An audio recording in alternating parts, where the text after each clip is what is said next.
రేవంతన్ sir పాపం పసివాళ్ళు ఫుట్బోర్డుపై విద్యార్థుల ప్రమాదకర ప్రయాణం పట్టు తప్పితే ప్రాణాలకే ముప్పు ఉచిత బస్సు పథకంతో తప్పని ఇక్కట్లు కాంగ్రెస్ పార్టీ అధికారంలోకి వచ్చిన వెంటనే మహాలక్ష్మి పథకంలో భాగంగా ఫ్రీ బస్ ప్రయాణాన్ని మహిళలకు అందుబాటులోకి తీసుకొచ్చింది. దీని ద్వారా జరుగుతున్న మేలు కంటే తెచ్చిపెడుతున్న తంటాలపైనే ఎక్కువ చర్చ జరుగుతుంది.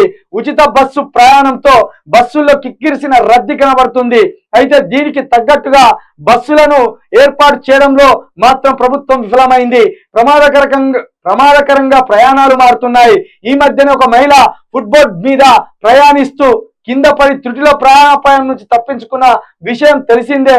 ఇదిగో ఇక్కడ ఫోటోలో కనబడుతున్న దృశ్యం చూశారా? చూడు తమ్ముడు, మొన్న బస్ వెనుక ఒక మహిళకి ఇట్లా పట్టుకొని ఎక్కింది. ఉన్నదా వీడియో? ఉంటే పంపించారా? ఉన్నదా?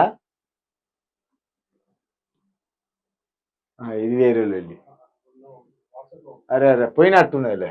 అయితే ఏం చేసిందంటే పాపం ఆమె ఆ మహిళ ఆ తల్లి బస్సులో లోపల స్థలం లేదు, ఏకంగా వెనక నిలబడ్డది. బస్సు వెనక ఉంటుంది కదా చిన్నగా నిచ్చెన లెక్క.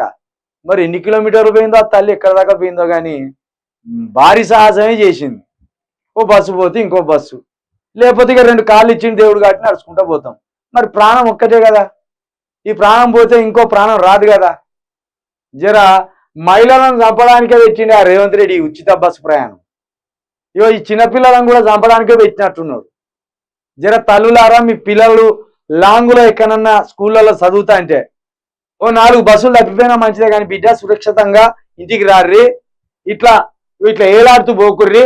ఇప్పుడు ఎందుకంటే బస్ డ్రైవర్లు ఎట్లుంటారో తెలుసు కదా, బస్సు పెద్దగా ఉంటుంది కాబట్టి వాడు ఎటు పడతాడే తిప్పుతాడు. ఇక అడ్డం వస్తే ఎవరిని బుద్ధితే, అడ్డం వస్తే బస్సు కుదితే అడ్డం వచ్చిన కథం అవుతాడు కాబట్టి ఆ ధైర్యం ఉంటుంది కాబట్టి డ్రైవర్లు కూడా రప్ప తిప్పుతూనే ఉంటారు. ఇక కాబట్టి జర తల్లులారా, ఈ పిల్లలను, మీ స్కూల్ పిల్లలను, ఈ మన గవర్నమెంట్ బస్సులలో ఎక్కిపోయే స్కూల్ పిల్లలను జర జాగ్రత్తలు చెప్పుర్రు. ఇంటికాడ ఓ బస్సు పోతే బస్సు బిడ్డ, ఇక మరి ప్రాణం పోతే రాదు బిడ్డ, గట్లా ఏలాడుకుంటా రాకుర్రి ఇంటి దాకా, భయం అవుతుందని చెప్పుర్రి. రేవంత్ రెడ్డి గారు ఇంకో 1000 బస్సులు పెంచితే ఏమవుతుందండి? ఇంకో 1000 బస్సులో 2000 బస్సులో పెంచితే ఏమవుతుంది? ఇక నువ్వు ఇచ్చే సౌకర్యాలు గవే కదా. ఏం మెరుగైంది చెప్పుర్రి జర, ఈ 3 నెలలలో ఏం మెరుగైంది? ఇక చూద్దాం, ఇంకొక 2 సంవత్సరాలు చూద్దాం, మెరుగైతుంది అనుకుంటానా మీరు? కాంగ్రెస్ పాలన చూసిన వారిగా చెప్తున్నా, 4 టర్ములు చూసిన కాంగ్రెస్ పాలన. ఏది కోట్ల విజయభాస్కర్ రెడ్డి నుంచి చూస్తానా నేను. ఒక్క జ్ఞానం ఉన్నోరు రాలే కాంగ్రెస్ నుండి. మధ్యలో రాజశేఖర్ రెడ్డి వచ్చి 1-2 మంచి చేసిన పనులు, కానీ ఎవరు కూడా జ్ఞానం ఉన్నాడు కాదు కాంగ్రెస్లలో.